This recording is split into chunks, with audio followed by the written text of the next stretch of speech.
Welcome back, ladies and gentlemen, and thank you very much for your greatest support. Let us talk about the issue of the hustler, the empowerment at Statehouse today. William Ruto, if there is somebody in this country who is really feeling the heat, who doesn't know what to do, when to do, and how to go about everything that maybe he wants to do in this country, is William Ruto. That is why you see him trying all corners. He's trying to get a breakthrough. Anajaribu sana kuangalia njia. He's really trying to find a way of maneuvering through this, but it's difficult. Winning is really asking himself, but how can I win the hearts of these people? How can I win the hearts, especially the hearts of young men? Because that is the threat. Hiyo ndo threat yenye Ruto konayo saa hii Kenya, the Gen Zs. Because that generation is very difficult to control. I was doing an analysis on the Gen Zs, and I realized something, that if there is a generation that you can't understand, then it's the Gen Zs. The Generation Z, you can't understand them completely. You don't know what they want. You don't know whether they're with you or they are not with you. I want us to start looking at this thing this way. During the time of the demonstrations, the Gen Zs were singing the song of Omtata. When Omtata was on the street, they were saying, oh, Omtata for the presidency, Omtata for presidency. Iyo Omtata ikaenda ikaisha, sure. Aya kukatulia kidogo, and then Maraga came in the picture. They started singing Maraga. In fact, they even went to Maraga's home to convince Maraga to vie for the presidency. Now, after Maraga has come outside and then declared they want to be president, awasikii tena kwa Maraga. Wakasema kwamba Kalonzo tosha, they vanished. So, and then they started singing Matiang'i. So majority of them right now are singing Matiang'i. So you can't understand. That is why even William Ruto is worried. What do these people want? So what has surprised me, this is why I'm doing this video, is because of the empowerment that has happened at Statehouse. Number one question that I was asking myself when I was listening or when I was watching what was happening is this: what was the criteria that was used to select people that were going to receive maharagwe and how do you call it? Ni maharagwe walikuwa wanaenda kuchukua maharagwe na jiko Statehouse. What was the criteria? Because I understand that most of the constituencies were represented. Now, this is how these things were, or this is how this thing worked. Every MP, most of those who are supporting William Ruto, every MP was given opportunity to give the names, the contact, and the address of maybe the people that were going, and that's why it was very easy for these people to get to Statehouse, because walijua vizuri kwamba if they decide to do this thing publicly, wasema kwamba wasifanye ama wapeleke hata Uhuru Gardens ama wapeleke mahali fulani tu popote tu, haingewezekana because watu wangejaa wengi sana. So they were trying to limit, because you can't uwezi ingia Statehouse bila permission. Wakaamua wachukue basi. I had KJ is saying that at the end, let everybody make sure that ameingia kwa basi ambayo alikuja nayo. And then Ruto is also adding that watu wa confirm pesa yao, yani pesa imeingia 2,000. So you've gone to the Statehouse, you've spent the whole day, you've been given 2,000 shillings. Umekula maharagwe, umekula mchele, na umekula nyama. And then now, the most interesting part of this visit is this. Baada ya hawa watu kutoka, wakiingia kwa basi, wakiwa kwa basi wanaenda, they started chanting Wantam. And on top of chanting Wantam, they were saying that wamepewa mchele yenye haijaiva, mchele yenye iko na supu, alafu to crown it all, these guys are saying that wamekula nyama ya punda yenye haijaiva.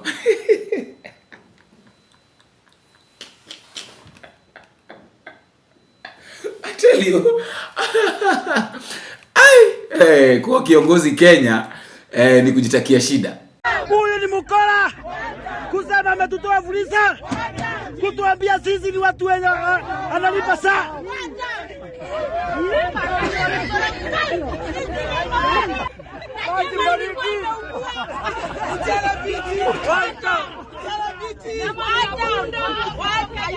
Harambee!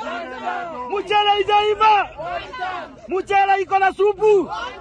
Maji baridi. Kukaa nje. Kubea mhubiri.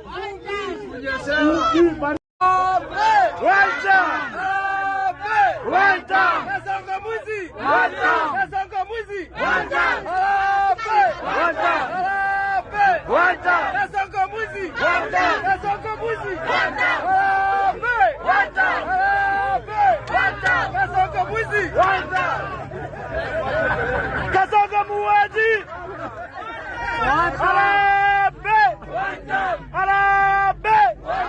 Kasonga muuaji! Kasonga mwizi! They're saying that wamekula nyama ya punda. Na William Ruto naye mwenyewe, William Ruto is very happy. Now, I remember yesterday in the morning we were shown piki pale nini, so my speaker and all that.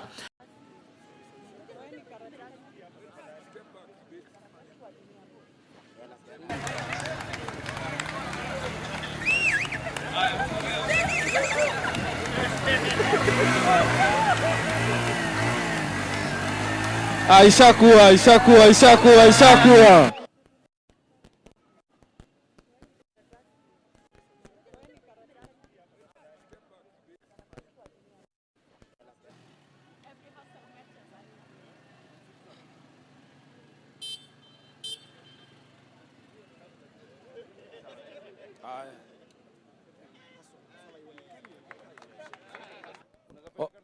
Wacha tukue sure zinafanya kazi.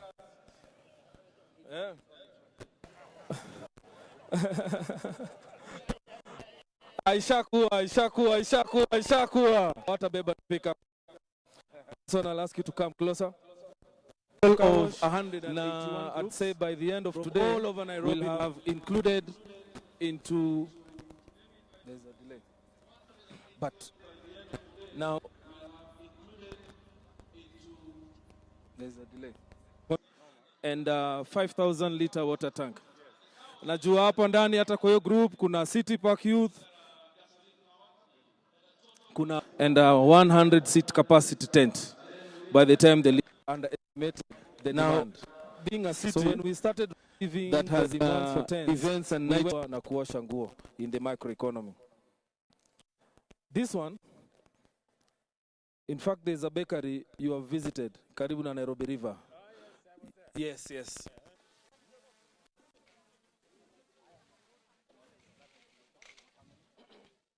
So I was asking myself, because we've not seen, I don't know, maybe if somebody kama umeona pengine you can tell me in the comment section, but personally I've not seen penye watu wanatoka na manduthi. Like sasa hii empowerment ilikuwa ya nduthi. Na watu walikuwa wameenda kuchukua. So hizi nduthi zilikuwa za kina nani? Maybe naweza nikazungumza na umepata nduthi ama ndugu yako amepata nduthi. You can tell me in the comment section.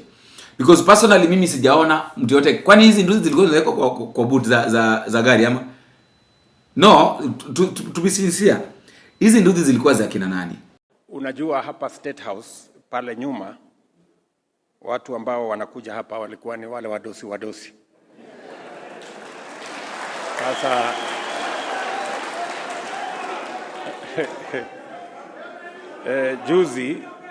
juzi kuna jamaa mmoja alikuja hapa Statehouse, alafu wakati alirudi akasema, nimeenda pale Statehouse. Pale Statehouse huyu rais ameshusha sana kiwango ya Statehouse. Kwa sababu wale watu wa huko Statehouse siku hizi ni watu tu hivi, yani watu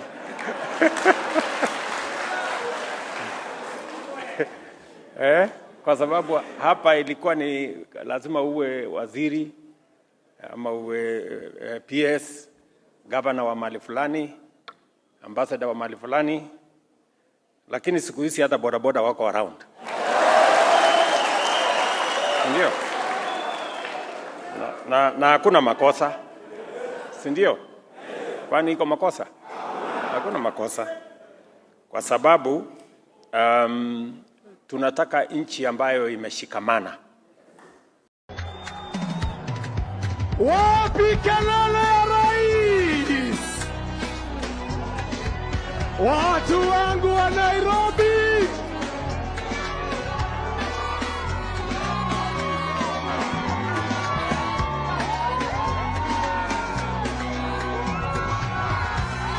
wapi kelele, wapi kelele? Weka kwenye hewa, weka kwenye hewa, wapi kelele? Mipango ya Mungu ni ajabu. Haya, Mipango ya Mungu aipangapo. nione Kuna mwanadamu yeyote awezaye kuipangua mipango ya Mungu. hey. Mipango ya Mungu ni ajabu. Mipango ya Mungu aipangapo. Hakuna mwanadamu yeyote awezaye kuipangua mipango ya Mungu. Hey! DJ, thank you very much. Thank you, DJ. Thank you. Asante sana, DJ. Nairobi! Nairobi! Nata Who are people that were given this and do this? The speakers and all those things. Yeah? The maharagwe and all that. So it means that hii kitu yote ilikuwa tu Ruto alikuwa anataka tu vijana waende wakakule kule Statehouse. But then talking about eating, by the way, you know, there are some of the covenants that sometimes we do without knowing. I really want you to understand me here. Sometimes we do covenants without knowing. Kuna ile covenant ya chakula, kuna covenant ya damu, and there are a lot of covenants. Covenant ya chakula na covenant. Majority, unaona wadosi wengi, I'm sorry to say this, but not wadosi, but those people who believes in other things, they know they are being directed that ukitaka hii kitu ifanyike, this is what you're supposed to do. Wewe enda uchinje, alafu uite watu waje wale. Mtu akuje akule, akishakula na akunywe na ashibe. Yaani bora tu mtu amekuja akakula, wewe umemaliza story yako. You are set, you are good to go. Hata ukipenda wape pesa, lakini wewe you've sorted, haujaua mtu lakini watu wamekula. Unaona the moment watu wanakula na wanakusifu, I think that is what in fact that I think you are unaiona. So hiyo kitu ninajaribu kuona nikisema. So that's what I'm talking about. But I don't want to talk more. I don't want to talk much about the issue of food covenant that has happened at Statehouse. But you know, Statehouse is a place. I do understand that sometimes things that happens at Statehouse sio vitu za kawaida.